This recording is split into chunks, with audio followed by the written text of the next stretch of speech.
चलिए स्टार्ट करते हैं। क्लास 11th मैथ्स का है, अध्याय 1, जिसमें हम समुच्चय के बारे में देख रहे थे। इसके पहले कुछ वीडियोस आए हैं, उसमें हमने देखा था बहुत बेसिक सी चीज़ें एग्जाम्पल के माध्यम से। यहाँ एनसीईआरटी के कुछ एग्जाम्पल देखते हैं। सबसे पहला एग्जाम्पल है, इसमें दिया हुआ है कि समीकरण जो दिया है x² plus x minus 2 is equal to 0, इसका जो हल है ये रोस्टर रूप में लिखना है। ठीक है, तो रोस्टर रूप में लिखने के लिए सबसे पहली चीज़ इंपॉर्टेंट होती है कि अपने को उसके कंपोनेंट पता होना चाहिए, अवयव पता होना चाहिए। तो उसके लिए हम क्या करते हैं, इस समीकरण को सॉल्व करते हैं। समीकरण को मैं एक बार नोट कर ले रहा हूँ, x² plus x minus 2 is equal to 0। ठीक है, तो यहाँ पर हम देखते हैं कि इसको जो हमने 9th-10th में देखा था, जो वर्ग समीकरण होता था उसके मूल ज्ञात करते थे। ठीक है, अल्फ़ा और बीटा का मान। तो वैसे ही तरीका सेम है। इसको ये जो x है प्लस का x है, इसको दो पार्ट हम करते हैं। किस तरीके से हो सकता है, जो x² है इसके यदि दो पार्ट करते हैं, तो हमने देखा था दो पार्ट करने के लिए ये जो x² का गुणांक है और -2 इनका मल्टीप्लाई करेंगे, इसका गुणांक 1 है तो 1 इंटू -2 करेंगे तो -2 आ जाएगा। और इस -2 के हम दो पार्ट ऐसे करेंगे कि इसका जो एल्जेब्रिक सम है वो कितना होना चाहिए, यहाँ पर x का गुणांक होना चाहिए। तो x का गुणांक यहाँ पर 1 है, तो क्या हो जाएगा, यदि मैं ये कर दूँ कि 2 इंटू 1, ठीक है 2 इंटू 1 कर दूँ तो क्या हो जाएगा, लेकिन इसको मल्टीप्लाई करने पे -2 आएगा क्या, नहीं आएगा। लेकिन यहाँ पर यदि माइनस कर दूँ तो 2 इंटू -1 क्या हो जाएगा, -2 भी आ जाएगा। और इसका जो एल्जेब्रिक सम है मतलब 2 - 1 कितना हो जाएगा, 1 आ जाएगा। तो इसको इस फॉर्मेट में लिखते हैं हम, प्लस 2x और माइनस x हो जाएगा और -2 इज़ इक्वल टू 0। ठीक है, अब यहाँ पर हम देखते हैं कि ये जो दो पद है इसमें से हम कॉमन लेते हैं, क्या x कॉमन लेते हैं, क्या बच जाएगा यहाँ पर x प्लस 2 बच जाएगा। यहाँ ये जो बाकी दो पद हैं यहाँ से -1 कॉमन ले लिया तो क्या हो जाएगा, x प्लस 2 हो जाएगा इज़ इक्वल टू 0 आ जाएगा। ठीक है, यहाँ पर देखिए दोनों सेम पद है तो क्या करेंगे, इसको एक बार लिख लेते हैं x प्लस 2 और बाकी शेष बचा हुआ पद कितना, x माइनस 1 आ जाएगा इज़ इक्वल टू 0।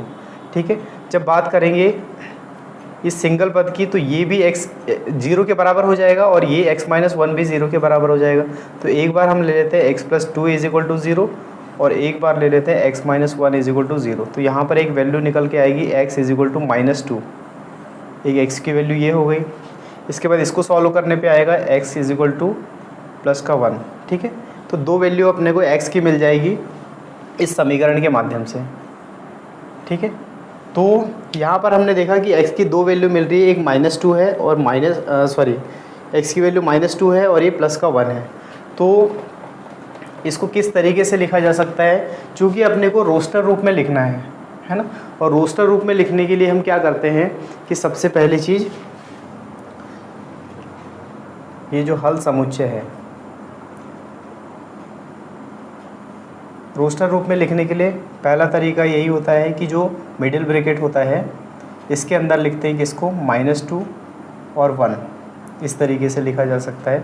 तो यही इसका आंसर हो जाएगा। ठीक है, इसको आप नोट कर लीजिए। फिर इसके बाद देखेंगे कुछ और एग्जांपल्स हैं एनसीईआरटी में। इसके बाद सेकंड क्वेश्चन देखेंगे, इसको आप नोट कर लीजिए पहले।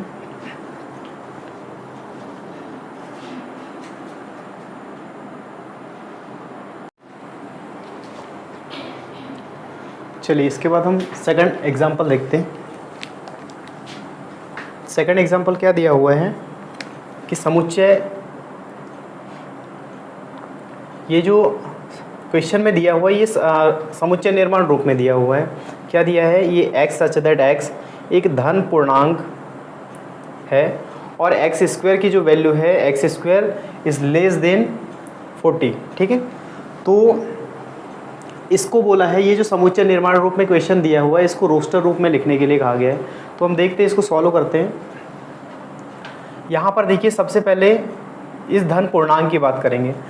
तो धन पूर्णांक में कहाँ से स्टार्ट होगा, धन पूर्णांक में ये 1 से लेकर कहाँ से स्टार्ट हो सकती है वैल्यू, 1 से लेकर सीधे अनंत तक जा सकती है। तो यहाँ पर देखते हैं, लेकिन कंडीशन ये है कि x² का जो मान है वो 40 से कम होना चाहिए। ठीक है, तो सबसे पहले हम देखते हैं, जैसे मान लीजिए ये 1, ठीक है। 1 का स्क्वायर क्या होता है, साइड में कुछ कैलकुलेशंस कर लेते हैं। 1 का स्क्वायर देखते हैं ये किसके बराबर होता है, 1 के बराबर होता है। 2 का स्क्वायर देख लें, 2 का स्क्वायर 4 होता है, ये भी 40 से कम है। 3 का स्क्वायर कितना होता है, 9 होता है, और ये भी 40 से कम है।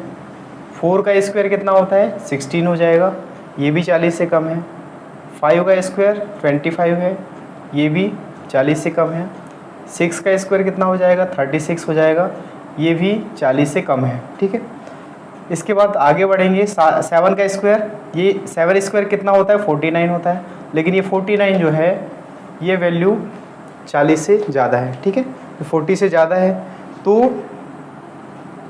क्या करेंगे, ये वैल्यू नहीं आएगी। क्यों नहीं आएगी, क्योंकि उसमें कुछ कंडीशन रखा है कि जो x है, और ये x सारे कौन से मान है, ये 1 2 3 4 5 6, ये सब क्या है, x की वैल्यू है। और एक्स स्क्वायर की जो वैल्यू है 40 से कम होना चाहिए। अब 40 से कम होना चाहिए, इसका मतलब ये वैल्यू, ये जो 49 है, 7 स्क्वायर है, ये यहाँ पर नहीं आएगा। कहाँ तक आएगा, 6 तक। तो हम देख लेते हैं, यहाँ पर 1 आ जाएगा, 2 भी आ जाएगा, 3 भी आ जाएगा, 4 5 और 6, ठीक है। तो यहाँ पर ये जो कंपोनेंट मिले हैं, जो अवयव मिले हैं, ये सारी की सारी किसकी वैल्यू है, ये यदि इसका स्क्वायर कर दिया जाए, ये सारी की सारी x की वैल्यू है, और इसका स्क्वायर कर दिया जाए तो ये सभी का मान 40 से कम होगा। इसलिए ये जो रोस्टर रूप होगा इस क्वेश्चन का, ये जो समुच्चय निर्माण रूप दिया हुआ है, इसका रोस्टर रूप होगा ये वाला, ठीक है। तो इसको आप नोट कर लीजिएगा, आंसर यही है।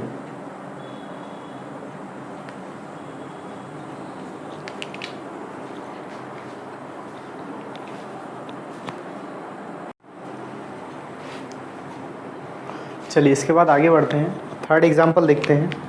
इसमें दिया हुआ है कि समुच्चय ए, इसकी वैल्यू क्या है, समुच्चय ए इज इक्वल टू कितना दिया है, 1 4 9 16 25, उसके बाद डैश डैश, ठीक है। और ये किस रूप में है, अपने को पता है कि ये जो है ये रोस्टर रूप में दिया हुआ है, और इसको लिखना है समुच्चय निर्माण रूप में, ठीक है। समुच्चय निर्माण रूप में लिखने के लिए क्या करेंगे, सबसे पहले इसका एनालिसिस करते हैं कि ये जो वैल्यू आ रही है ये कैसे आ रही है। तो यहाँ पर देखते हैं कि ये जो है ये 1 क्या है, 1 का स्क्वायर है, 1 है। यदि 2 का स्क्वायर कर दिया जाए तो 4 आ जाएगा। सेकंड वैल्यू क्या है, 2 का स्क्वायर है। यदि 3 का स्क्वायर कर दिया जाए तो 9 आ जाएगा। ये देखिए ये 3 का स्क्वायर है। उसके बाद 4 का स्क्वायर कर दिया जाए तो 16 आ जाएगा। 5 का स्क्वायर कर दिया जाए तो 25 आ जाएगा। इस तरीके से आगे वैल्यू बढ़ती जा रही है, ठीक है। तो हम यहाँ देखते हैं कि ये जो वैल्यू है कहीं ना कहीं ये जो सारे नेचुरल नंबर है, और नेचुरल नंबर कहाँ से स्टार्ट होते हैं अपने को पता है कि 1 से अनंत तक। अब नेचुरल नंबर का स्क्वायर कर दिया जाए तो ये जो समुच्चय दिया हुआ है, इसका जो रोस्टर रूप दिया हुआ है, इसके सारे कंपोनेंट आ सकते हैं कंटिन्यू, ठीक है। तो अब इसको समुच्चय निर्माण रूप में लिखने के लिए क्या करेंगे, सबसे पहले जो a है इज़ इक्वल टू किसके बराबर लिखते हैं यहाँ पर, x सच दैट x। हाँ, एक चीज़ और है कि यहाँ पर हम मान लेते हैं कि ये जो वैल्यू दी हुई है 1 2 3 4 5, ये सब क्या है, जो x का स्क्वायर है, और ये किसके बराबर है, ये किसके बराबर है, स्मॉल n मान लेते हैं, ठीक है। ये जो x स्क्वायर है ये किसके बराबर है, चलिए इसको थोड़ा चेंज कर लेते हैं। ये जो x की वैल्यू है ना, ये जो x की वैल्यू ये वाली मान लेते हैं, और ये x की वैल्यू किसके बराबर है, ये n स्क्वायर के बराबर है। और n क्या है, यहाँ पर देखिए ये जो 1 2 3 4 दिया हुआ है, ये सारे के सारे जो नेचुरल नंबर है ये n की वैल्यू है, ठीक है। तो लिखना किस तरीके से है कि x किसके बराबर है, n स्क्वायर के बराबर है। तो यहाँ हम नोट कर लेते हैं कि जो x such that x is equal to n square हो जाएगा, n स्क्वायर हो जाएगा। और ये जो स्मॉल n है ये किससे बिलोंग करता है, ये सारा का सारा नेचुरल नंबर से बिलोंग करता है। तो small n belongs to natural number, ठीक है। ये जो स्मॉल n है वो क्या है, बिलोंग्स टू नेचुरल नंबर हो जाएगा। तो इस तरीके से इसको लिखा जा सकता है। तो आंसर क्या हो जाएगा, समुच्चय निर्माण रूप को में लिखने के लिए a इज इक्वल टू क्या हो जाएगा, यहाँ पर x such that x is equal to n square, और स्मॉल n क्या है, small N belongs to capital N हो जाएगा, क्योंकि कैपिटल एन क्या है, नेचुरल नंबर है, नेचुरल नंबर से सारे के सारे बिलोंग कर रहे हैं। ठीक है, तो ये इसका आंसर हो जाएगा, इसको भी आप नोट कर लीजिए। फिर अगला क्वेश्चन देखते हैं, 4th नंबर।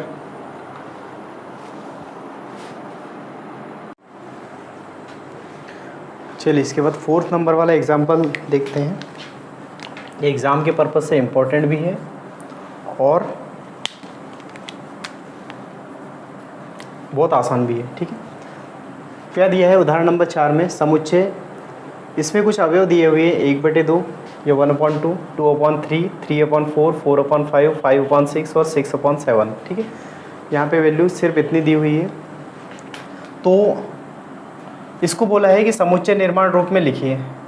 ठीक है, समुच्चय निर्माण रूप में लिखिए। ये जो फॉर्मेट दिया हुआ है, ये रोस्टर रूप दिया हुआ है समुच्चय का, और समुच्चय निर्माण रूप में लिखने के लिए कहा गया है। तो हम देखते हैं सबसे पहले इंडिविजुअल वैल्यू को किस फॉर्मेट में हम लिख सकते हैं।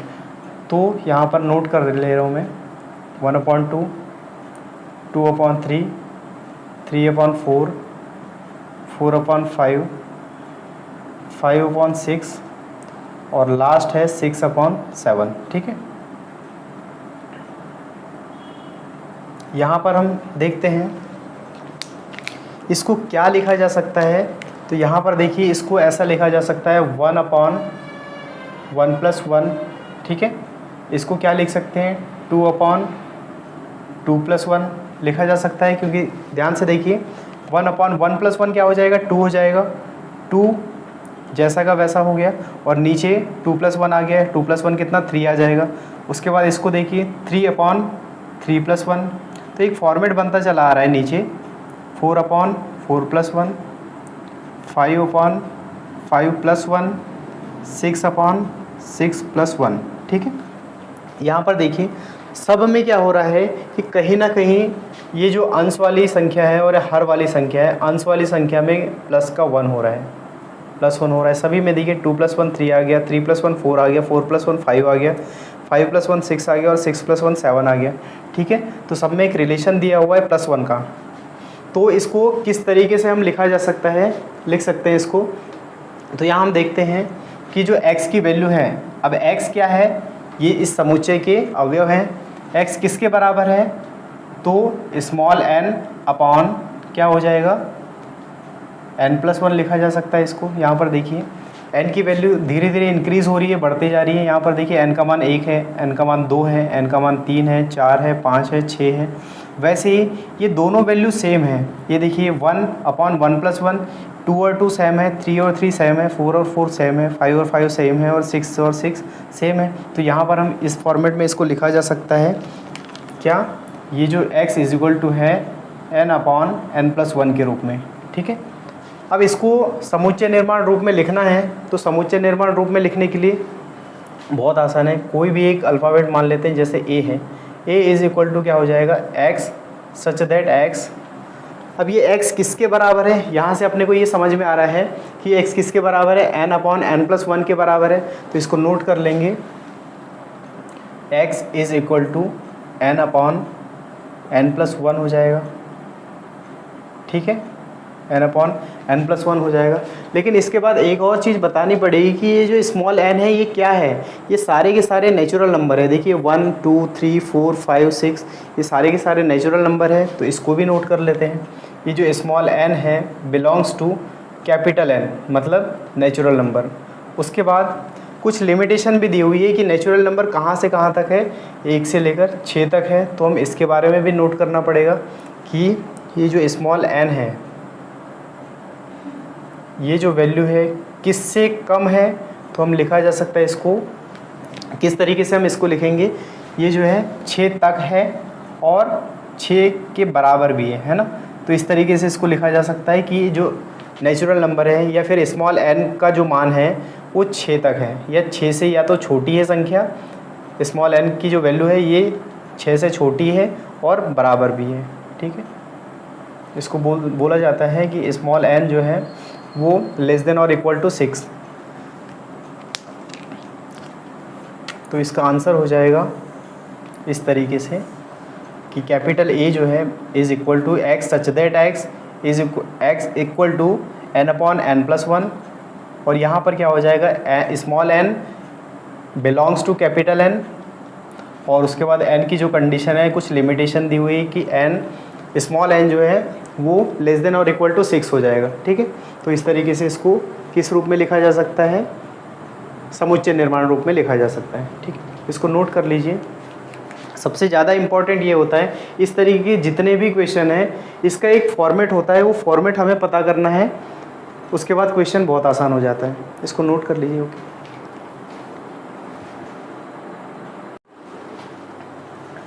चलिए एग्जाम्पल देखते हैं। उदाहरण नंबर 5, इसमें दिया हुआ है कि बाईं ओर रोस्टर रूप में वर्णित प्रत्येक, बाईं ओर रोस्टर रूप में दिया हुआ है, ये सारा का सारा जो फॉर्मेट है ये रोस्टर रूप में दिया हुआ है। ठीक है, वर्णित प्रत्येक समुच्चय का दाईं ओर समुच्चय निर्माण रूप में, ये जो सारा का सारा फॉर्मेट दिया है ये सारा क्या है, समुच्चय निर्माण रूप में दिया हुआ है। वर्णित समुच्चय से सही मिलान कीजिए, इनका मिलान करना है, सही जोड़ी बनाना है। तो एक बार देख लेते हैं किस तरीके से सॉल्व करते हैं। यदि समुच्चय निर्माण रूप से आसानी हो जाएगी सॉल्व करने के लिए। तो यहाँ हम देखिए, सबसे पहला दिया है ए, एक्स सच दैट एक्स एक धन पूर्णांक है। ठीक है, तो धन पूर्णांक हमें पता है, धन पूर्णांक क्या होता है कि 1 से लेकर सारी संख्या आगे जा सकती है, 1 से लेकर अनंत तक के। तो लेकिन कुछ कंडीशन क्या है कि 18 का भाजक होना चाहिए। तो यहाँ हम देखते हैं कि 18 का भाजक है, ये कौन कौन सी संख्याएं हो सकती है। यहाँ पर देखिए 18 में 1 का भाग जा सकता है, 2 का भी भाग जा सकता है, 3 का भी भाग जा सकता है, उसके बाद यहाँ पर 6 से भाग दिया जा सकता है, 9 से भी भाग दिया जा सकता है, और इसमें 18 से भी भाग दिया जा सकता है। ठीक है, तो ये सारे जो अवयव हैं ये जहाँ पर मिलेंगे हमें वही इसका आंसर हो जाएगा। तो यहाँ हम देखते हैं कि ये 1, 2, 3, 6, 9 और 18 ये क्या है, इस समुच्चय निर्माण रूप का रोस्टर रूप ये हो जाएगा। मतलब इसका जो कनेक्शन है थर्ड वाले का कनेक्शन ए से हो जाएगा। ठीक है, उसके बाद देखते हैं नेक्स्ट, बी में दिया है एक्स सच दैट एक्स एक पूर्णांक है, और पूर्णांक में क्या चीज़ें आती हैं सारी, एक तो पूर्णांक में 0 आता है और सारी धनात्मक संख्या है और सारी ऋणात्मक संख्या है। तो ये सारे के सारे पूर्णांक में आ जाते हैं। लेकिन पूर्णांक में भी कुछ कंडीशन दिया हुआ है। क्या कंडीशन दिया है कि x² - 9 = 0। ठीक है, ये जो x² - 9 = 0 दिया हुआ है, तो यहाँ से हम x की वैल्यू निकाल सकते हैं। कैसे निकालेंगे, x² किसके बराबर हो जाता है, प्लस के 9 के बराबर, प्लस 9 के बराबर हो जाएगा। अब यहाँ पर देखिए 2 वैल्यू मिलेगी हमें। x² किसका स्क्वायर होता है, ये 9, ये जो x² = क्या हो जाएगा, ये देखिए ये जो प्लस का 9 है ये +3 का भी स्क्वायर होता है और -3 का भी स्क्वायर होता है। मतलब प्लस और -3 का स्क्वायर हो सकता है दोनों। तो 2 वैल्यू आ जाएगी, एक तो x की वैल्यू आ जाएगी क्या +3 और एक x की वैल्यू आ जाएगी -3। ठीक है, तो +3 और -3 जहाँ पर मिलेंगे अवयव वो इसका आंसर हो जाएगा। तो यहाँ पर देखिए ये जो 4th नंबर वाला फॉर्मेट दिया है, इसमें ये जो समुच्चय दिया है इसमें +3 और -3 दोनों है। तो ये किससे कनेक्शन हो जाएगा, इसका b से हो जाएगा। तो 4th का b हो जाएगा। उसके बाद थर्ड वाला देखते हैं, एक्स सच दैट एक्स एक पूर्णांक है और x + 1 = 1। ठीक है, इसको भी सॉल्व कर लेते हैं। ये क्या दिया हुआ है, x + 1 = 1 दिया हुआ है। तो यहाँ हम देखते हैं,